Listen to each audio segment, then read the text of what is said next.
Bonjour à tous. Donc, moi, je vais vous présenter un criquet qui s'appelle l'Oedipode aiguemarine. Un criquet bien caché parce que, comme vous le voyez, il est très mimétique avec son milieu. Mais pas seulement, parce qu'il ressemble beaucoup à un autre criquet qui s'appelle l'Oedipode turquoise, qui a beaucoup de points communs avec lui, notamment le fait qu'il soit mimétique également. Il a aussi des ailes bleues. Donc, voilà. Il a une taille très similaire, donc entre 15 et 30 mm, à peu près. On les retrouve tous les deux au même moment, donc de juillet à fin octobre. Et ils sont tous les deux dans le même habitat, donc c'est vraiment des endroits où il y a peu de végétaux, dans les délaissés ferroviaires par exemple, dans les terrils, dans les friches. Et on retrouve beaucoup dans ces milieux-là. Thermophiles aussi, c'est des thermophiles. Donc voilà, donc ils ont tous les deux des ailes bleues, mais ils ont des ailes bleues différentes quand même. Il y a l'Oedipode aiguemarine, donc qui est à gauche, a des ailes bleues et transparentes. C'est la même chose pour l'Oedipode turquoise, mais avec une grande bande noire qui est très facile à voir sur le terrain à partir du moment où on l'attrape. On voit tout de suite, enfin ça saute aux yeux quoi. On peut le voir même parfois en vol pour les gens qui ont pour les personnes qui ont l'œil un peu plus habitué. Ensuite, il y a un autre critère qui est un peu plus difficile à voir, c'est l'arête supérieure du fémur qui comporte un décrochement pour l'Oedipode turquoise, donc une espèce plus commune que l'Oedipode aiguemarine, alors que l'Oedipode aiguemarine n'en a pas. Donc ça peut être pratique quand c'est des sites un peu inaccessibles, on peut observer aux jumelles, prendre des photos et après les regarder d'un peu mieux. Ensuite, pour les larves, il y a aussi une manière de distinguer les deux espèces. Il y a les genoux qui sont foncés pour l'Oedipode aiguemarine, alors que le reste de l'animal est clair. Pour l'Oedipode turquoise, les yeux sont...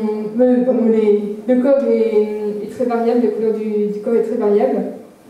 Il y a aussi un critère au niveau du pronotum. Donc le pronotum, c'est la partie juste derrière la tête, qui est lisse pour l'Oedipode aiguemarine et rugueux pour l'Oedipode turquoise. Ensuite, c'est aussi au niveau du comportement, il y a aussi une différence. Vous allez vous amuser si vous essayez de l'attraper parce que c'est un animal très vif, l'Oedipode aiguemarine, et il faut pas mal de patience et pas mal de motivation pour l'attraper. Alors que l'Oedipode turquoise est un peu plus difficile à attraper. Voilà, après, donc là je vais vous montrer au niveau des connaissances qu'on a dans la région Nord-Pas-de-Calais. En 2013, c'est l'année où on a découvert l'espèce, c'est Yannick Cher qui a découvert cette espèce dans la région. Du coup, on l'a vécu sur 2 communes, c'est Saint-Étienne-du-Mont et Outreau. À chaque fois, c'était dans des réseaux ferrés, donc gares ou les voies de chemin de fer. Et cette année, avec pas mal d'efforts de prospection, on a 15 communes, dont 13 nouvelles. Donc vraiment, les cartes s'enrichissent de beaucoup de données. Et elles sont majoritairement sur des voies ferrées, mais on a aussi une donnée sur un terril. C'est Cédric Baudouin qui l'a trouvé, qui est dans la salle ici. Donc en fait, comme elle est présente sur les voies ferrées, on peut la retrouver un peu partout dans la région, étant donné que la région est très, très reliée par des réseaux de chemin de fer. Alors, comment on en est arrivé là? Alors, la première chose qu'on a faite, c'est de s'adresser aux responsables des sections, parce que le GON est divisé en différentes sections géographiques. On a demandé à chaque responsable des endroits où on pouvait potentiellement en trouver. Ensuite, on a animé le réseau des entomologistes actifs, donc on a fait appel à quelques personnes qu'on savait concernées par cet animal, enfin, qui pouvaient faire des recherches sur ces milieux-là, ou qui connaissaient déjà les orthoptères, donc le groupe des criquets et des sauterelles. On leur a proposé de faire des recherches plus spécifiques là-dessus. Et on a demandé aussi à des stagiaires de participer. Alors il y a Josué Cochin, que je remercie, qui n'est pas là, il est en Guyane actuellement. Voilà, qui a travaillé sur le sujet. Et il y a aussi Céline Pagot, qui avait un peu commencé à étudier le sujet, qui est par contre dans la salle. Je remercie également. Au niveau des difficultés, parfois c'était pas accessible. Sur les voies ferrées, c'est Alors déjà, pour des questions de sécurité, il ne faut pas aller dans les 5 mètres à l'exclusion des rails, c'est dangereux. Et en dehors de ça, c'est des sites quand même qui sont très surveillés et qui ne sont pas très accessibles. Alors, il faut parfois se mouiller un peu et, et c'est comme ça qu'on arrive à avoir des données. Alors, quand on compare avec le dipode turquoise, voilà, comme je vous le disais tout à l'heure, c'est une espèce qui est beaucoup plus rare. Alors, pour l'instant, on a fait une première liste de rareté régionale des orthoptères. Alors, la liste régionale, c'est un calcul qui se base sur le nombre de mailles où on trouve l'espèce, divisé par le nombre de mailles où on a prospecté pour les orthoptères.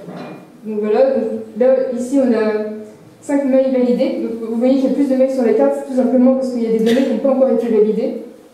Donc le statut risque de changer, il risque de passer de très rare à rare dans la prochaine liste qu'on fera, qu'on retravaillera.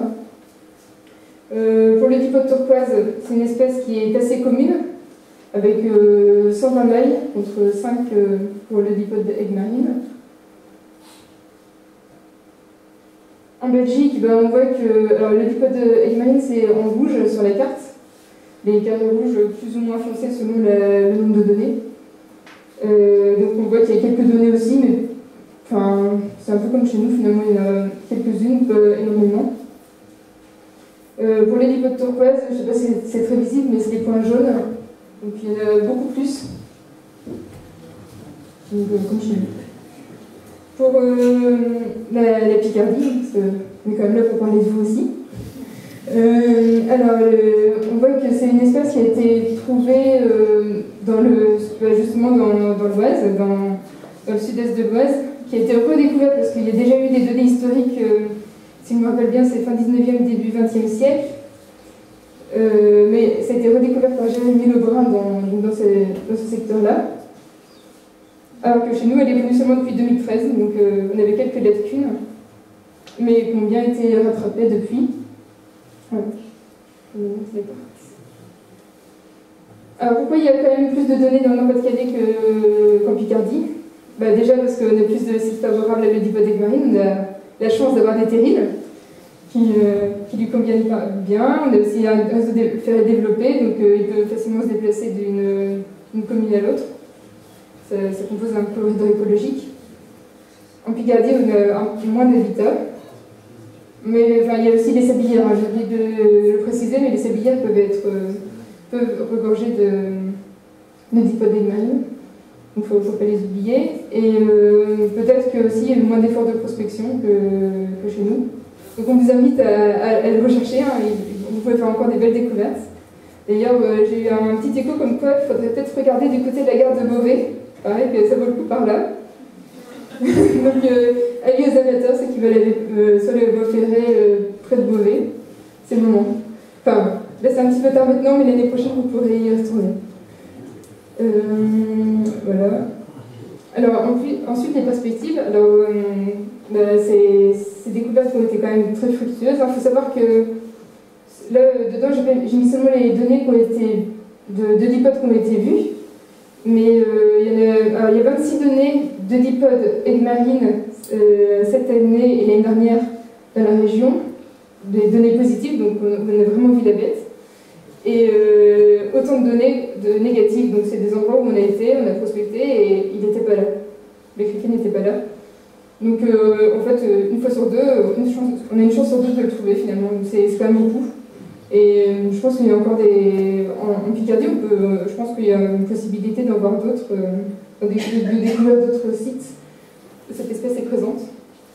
Donc dans les perspectives, on pourrait envisager un partenariat avec le réseau ferré de France, qui nous propose de prospecter sur ces voies. Voilà, ça permettrait de faire plus de prospection. Et avec bien sûr Picardie Nature, avec qui on a beaucoup de bonnes relations. On pourrait mutualiser les compétences et puis, par exemple, faire une liste de raretés communes.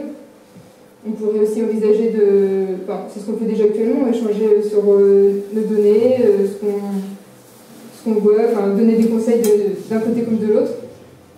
D'ailleurs, moi, je remercie Thibaut Dumal et Lucie Dutour au passage, qui m'ont quand même apporté pas mal d'informations. Voilà. Merci pour votre attention et si vous avez des questions, je vous écoute.